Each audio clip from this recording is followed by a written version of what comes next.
खुलुमबाय लोगोफोर भिडियोखौ जागायजेननाय सिगांनो नोंथांमोना मोनसे भिडियो नायनानै लाग्रो आरो बे भिडियोआव जि बुंदो बे बुंनाय रावखौ नोंथाङा हयतो फोथायना लानाय नङा आरो बेनि थाखायनो बे भिडियोखौ नोंथांमोना नायनानै लाग्रो लानायनि उनाव जोङो डिटेल्सै बे भिडियोखौ रायज्लायगोन। तो जाते हैं अब मैं 3-4 नाम महिला के दे सकते हैं जो एमपी बने हैं। वो जाकर सोना पड़ा उनको, उनके साथ मोदी के साथ एक मिनिस्टर बने सोकर। नोंथांमोना नुनाय बायदिनो बे भिडियोआव गोदोनि बीजेपीनिनो सासे मन्त्री बिथाङा बुङो जे नरेन्द्र मोदीआ मोनसे समाव हिनजावफोरखौ गावजों फुनथुयोमोन आरो बै हिनजाव साथाम साब्रैसेया मन्त्री मिनिस्टारनि पदबो मोनदों आरो बे बाथ्राखौ जेब्ला मोनसे पडकास्टआव बिथां सुब्रमण्यम स्वामीया बुङो बिनि उनावनो बे पस्टआ भाइरेल जायो आरो बे भाइरेल जानाय लोगो लोगो बै पस्टनि सिङावनो मोनसे टुइट फैयो सासे आइजोनि जाय आइजोनि मुङा जाबाय मधु किशोर होननाय आरो बै आइजोआ लिरो जे आं बेनि थाखायनो नरेन्द्र मोदीनिफ्राय गोजानाव थायो 2014आव जेब्ला पीएम जायो बिनि उननिफ्रायनो आङो बिनिफ्राय गोजान जायो आरो बे आइजोआ 2014नि सिगां जेब्ला नरेन्द्र मोदीआ चिफ मिनिस्टार दंमोन गुजरातनि बै समावनो गांसे बिजाबबो लिरदोंमोन आरो बीजेपीजों जोबोद मोजांमोन बै आइजोआ नरेन्द्र मोदी नामा होननाय गांसे बिजाबबो लिरदोंमोन बै नरेन्द्र मोदीखौ लानानै। नाथाय जेब्ला बै बिजाबखौ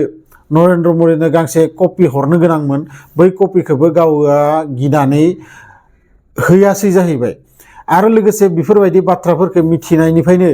बियो जोबोद सिन्तायावबो गोलैयो। बियो एक्चुअलि बेफोर बाथ्राखौ बुंनो लुगैयाखैमोन नाथाय बियो बुङो जे नरेन्द्र मोदीआ जुदि मोजां खामानि मावनायमोनबा आङो बेफोर बाथ्राखौ लाखुमानानैनो दोनगौमोन नाथाय बियो प्राइम मिनिस्टार जानायनिफ्राय जोंनि हिन्दु समाजखौ धंस खालामदो जोंनि हिन्दु समाजखौ फानजोबदो आरो बियो आमेरिकानि एजेन्ट बायदि खामानि मावदो। नोंथांमोना साननैसो सिगां मोनसे बिल आमेरिकानि बिल मोनसे माबाया नरेन्द्र मोदीआ साइन खालामो जाय बिलाव टेरिफ लगायो आमेरिकाया 18% आरो आमेरिकानि बुस्थुफोरखौ जोङो गोबां रां होनानै बायनानै लाबोगोन होननानै बै बिलाव लिरनाय दोङो आरो बै आइजोआ बुङो जे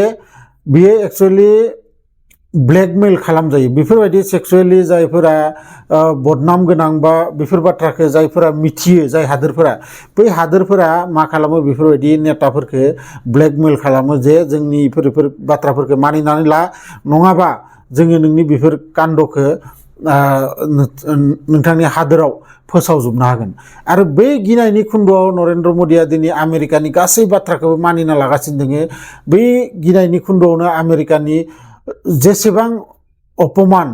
इन्डियाया दा सहायनांगौ जानानै दोङो। मानोना नोंथांमोना मिथिगौ साननैसो सिगां जुद्धनि दा जि जुद्ध जाबाय दोङो बै जुद्धनि सिगां आमेरिकाया बुंदोंमोन जे रासियानिफ्राय थाव बायनो मोना आरो इन्डियाया थाव बायनाय बन्द खालामना होदोंमोन। बिनि उनाव स्टार्ट जायो बै इजराइल इरान आमेरिकानि जुद्ध आरो बै जुद्ध जानायाव जेब्ला स्ट्रेट अफ हार्मसखौ बन्द खालामना होयो इराना अब्ला आरोबाव आमेरिकाया इन्डियाखौ बुङो जे नोंसोरो मास मोनसेनि थाखाय रासियानिफ्राय थावखौ बाय आरो बिनि उनाव आरोबाव रासियाजों थाव बायनायनि मोनसे प्लान खालामबाय दङ आरो थाव दा रासियानिफ्राय लाबोगासिनो दङ आरो लोगोसे बे नरेन्द्र मोदीखौ जा बायदि कन्ट्रल खालामबाय दङ आमेरिकाया। नोंथांमोना पाकिस्तान आरो इन्डियानि जेब्ला जुद्ध जादोंमोन बेयावबो बै डनाल्ड ट्राम्पआ सिजफायार खालामनानै होदों होननानै गावानो खोन्थायो। बै समावबो नरेन्द्र मोदीआ फंसेबो बाथ्रा रायलायासै बा फंसेबो उत्तर होआखै। दाबो सुब्रमण्यम स्वामीनि बे भिडियोखौ लानानै नरेन्द्र मोदी बिथाङा मोनसेबो प्रेस कनफारेन्स खालामाखै बा बिनि हेंथायै जे बेफोरबायदि बदनाम खालामनाङा बेफोरबायदि नङा। नाथाय बे सुब्रमण्यम स्वामीया बेखौबो बुंदो जे आङो प्रुफ खालामनो हागोन जे गेरेन्टि होनानै बियो साथाम साब्रै आइजोफोरजों बेफोरबायदि सेक्सुवेलि एक्टिभ दंमोन होननानै आरो बिनिनो सासे जिथु 12 क्लास फेल सासे लेडिज जाय बिजेपिनि मोनसे समाव बिराद नाम जादोंमोन स्मृति ईरानी बिथांनि मुंखौबो बै मधु किशोरिया बै टुइटआव लिरदो बे टुइटखौ नोंथांमोना आङो जिंखिजा होगोन नोंथांमोना नायजोबनो हागोन फरायनानै बे टुइटआव मा लिरदों गतिके बेफोरबायदि सासे मानसिखौ जोंनि हादोरनि प्रधान मन्त्रि बानायनानै बेसेबां बिथाङा जों सुबुंफोरनि थाखाय खामानि मावगोन बेयावनो नोंथांमोना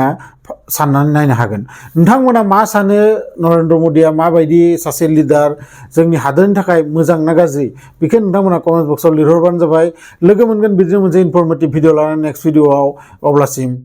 गोजोन्थों।